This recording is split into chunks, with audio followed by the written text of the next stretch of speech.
and welcome everyone to the 16th episode of the CoCoLand Podcast. I'm your host, Little Coco, and I'm the President, Vice President, Governor, and Mayor of CoCoLand. Thank you so much for listening. Today I'll be telling you and Murph and Bill about all the cars I've had and why I no longer have them. Before we get started though, could you please follow this podcast on Apple Podcasts? Thanks! Now, let's get started.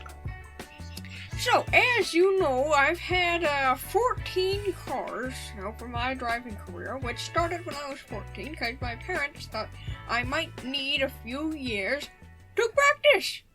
So, I got a Honda first, and I drove it around in the yard because I couldn't drive on the road yet. So I drove it around in the yard, and once I was not looking where I was going, I had it for... It was after 2 years, and I wasn't looking where I was going, and I crashed a tree. I crashed it so hard, the engine broke. Wow. That's interesting. I would do that if I were you. Yeah, well, the car was pretty junky, so, it was old, it was used, it was, you know what? It was older than me. And so, yeah, it broke pretty easily. So then I got a Chevy after that, and I was still driving around in my dad's backyard because I really liked it. It was fun. And it rained, and I didn't realize it, and we had some mud, and it was kind of covered with grass, and I drove right into it. It was so deep, and it rained a lot there because we lived in the south, so it rains a lot, and it was a big, sticky mud puddle, and I got it stuck tight. Not even a tow truck could get it out. Wow! So, yeah, so I had that one for 2 years, but didn't have it after that, of course. So then I got a Ford, and I drove on the road with that one. Oh, yeah, you got your driver's license. I did, yes. And I was driving on a highway once, and it was kind of in the middle of nowhere. And I was driving, and then my car stopped, and it wouldn't go.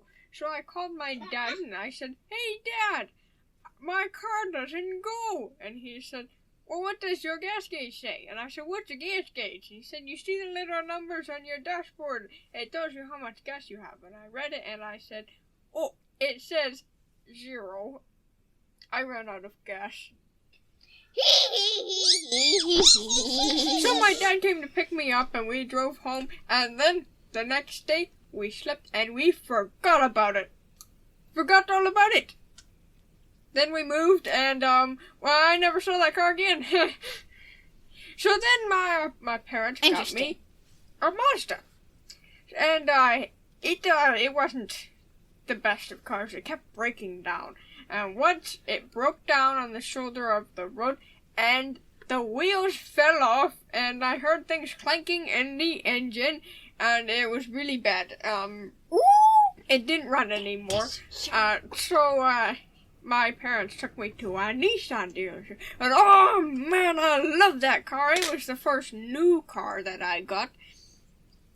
It was like, the rest of my cars were used, and this one was new, and it was an amazing color. I loved that color so much, and I was so excited. I grabbed my keys, and I went out into the car dealership, and I started it up and jumped in. I put on my seatbelt, good thing, because I backed out right into a telephone pole and a bunch of other cars. I crashed it so bad it didn't work anymore. Uncle Coco? Huh? I have a question. Yes. Do you know that there's a backup cam in those kinds of cars? A backup camera? Yeah. You can see behind you. Well, that would have been nice to know, but it was kind of a new concept for me, a new car, so I didn't know much about those things. But I only had it for 4 minutes. Only 4. Is that as old as me? 4 minutes? No. I'm 4 years old. Yes, you're 4 years old. I only had that car for 4 minutes. Wow. So then my parents took me to a Volkswagen dealership. And I found a really nice car that I liked and I bought it. And then 2 weeks later, I went to my friend's house for dinner. Oh, that's nice of them to invite you over. Yeah, it was Big Bear. Ooh. I came to his house for dinner, and he had 2 cars, and I was getting ready to leave, and he checked out my car, and he said it was a nice one, and I agree, it wasn't a nice car.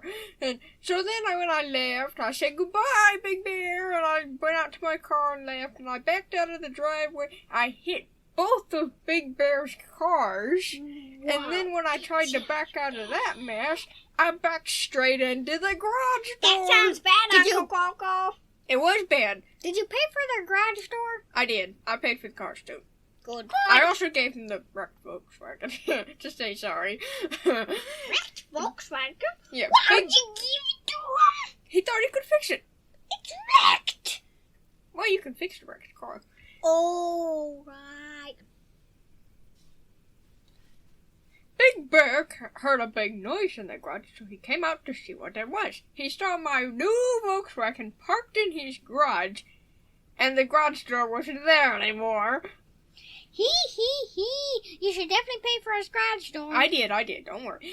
So then after that, I went and got a Chrysler, and it was a pretty good one, and I had it for a while. I had it for 5 years, and then I was driving pretty fast on a windy road. It was very windy. And my car I didn't get any new tires for it, so, you know, the tread was worn down quite a bit. So I started fishtailing in the wind and the rain, and I flipped in a ditch. I did. I flipped over completely, 2 barrel rolls in the air, and then landed in a ditch. If I would drive right now, I probably would do that too. Yeah, since you're only 4. I drive a go-kart. Well, yeah, but Trailer. I really wish I had a video of that double side flip that I did there, but I don't. Yeah, too bad. So then I got a Tesla, because, you know, Teslas are pretty cool. They don't use gas. They use electric. I didn't know that. Me either. That's a new thing. Yeah, it was pretty newfangled. So I thought you plugged it into a power outlet, and then it charged for like 2 minutes, and then you could drive. Didn't even have to pay for any fuel or anything. I thought it was great. But turns out I was wrong. It charges for an hour and a half, and you do have to pay for it. I thought it was 2 hours charge. Oh, it charges forever, it seems. So, I had it for 4 years. I persevered through it. I was trying to teach myself, like, discipline or whatever. And then once I just lost my patience with it, and I took my sledgehammer out of the back of my car and just smashed it for 4 hours straight till it was flat as a pancake. Wouldn't have it been charged by that time? Well, I wasn't thinking about that. 4 hours is longer than an hour and a half or 2 hours, but I just lost my patience, and I didn't ever have to charge it again. Why'd you have a sledgehammer in the back of your car? I don't know. I think I might have been on my way to Dr. Dave's house, and he told me to bring it, so... So then after that Tesla was, you know, smashed flat as a pancake, I got an Audi, because my parents thought, well, if we give him better cars, he might take better care of them. And, they were partially right. I had the Audi for 10 years. It was one of my favorite cars of all times. And, then I went out to Colorado. And in Colorado, they have steep mountains, and sometimes you get going a little too fast, and you gotta go up this big ramp that slows you down. Ooh. Well, I was looking at scenery and not paying attention to the brakes or the speed I was going, so I got up to about 120 when I was going down, speeding down this mountain, just beeping the whole way.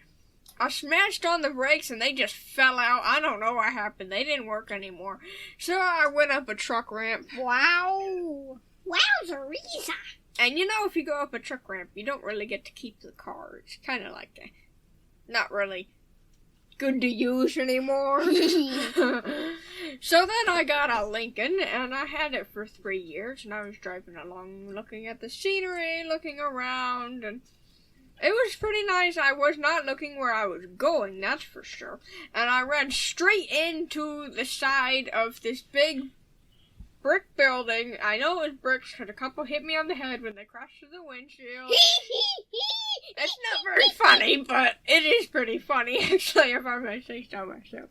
So, the car wasn't too damaged, so I gave it to the guy who owned the building and paid him for the damage to make up for it.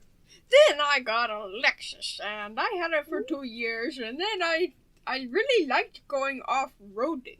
So, I did take it off-roading. I was in Florida.